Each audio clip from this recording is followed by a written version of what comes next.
सुना सुना भोले बाबा हो ऊ छौरी के देखाई दी हो। सुना सुना भोले बाबा हो ऊ छौरी के देखाई दी हो। ऊ हमारा सतैने छई तू अकरा सताई दी हो। सुना सुना भोले बाबा हो ऊ छौरी के देखाई दी हो। सुना सुना भोले बाबा हो ऊ छौरी के देखाई दी हो। छौरी के देखाई दी हो।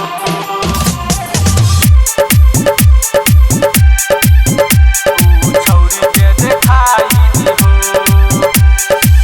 पहले हंसल कई तब कनल कई बाद में हमारा दिल तोरा दिल कई।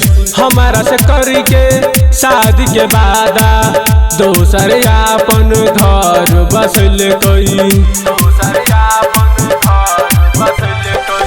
पहले हंसल कई तब कनल कई बाद में हमारा दिल तोरा दिल कई।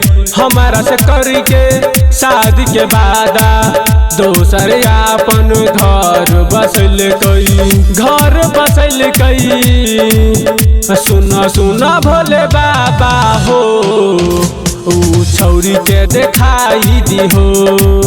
सुना सुना भोले बाबा हो ऊ छौरी के देखाई दी हो। छौरी के देखाई दी हो।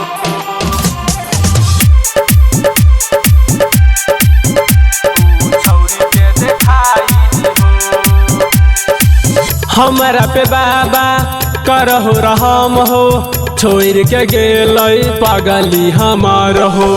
सिकराम गोविंद के छोरी चली गेलई तू छिनली हो कर संसार हो।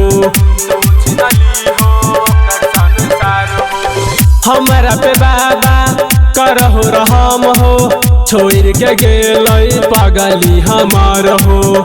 सिकराम गोविंद के छोरी चली गेलई तू छिनली हो कर संसार हो। जल ढार छिया सुना सुना भोले बाबा हो ऊ छौरी के देखाई दी हो। सुना सुना भोले बाबा हो ऊ छौरी के देखाई दी हो। ऊ हमारा सतैने छई तू अकरा सताई दी हो। सुना सुना भोले बाबा हो ऊ छौरी के देखाई दी हो। सुना सुना भोले बाबा हो ऊ छौरी के देखाई दी हो।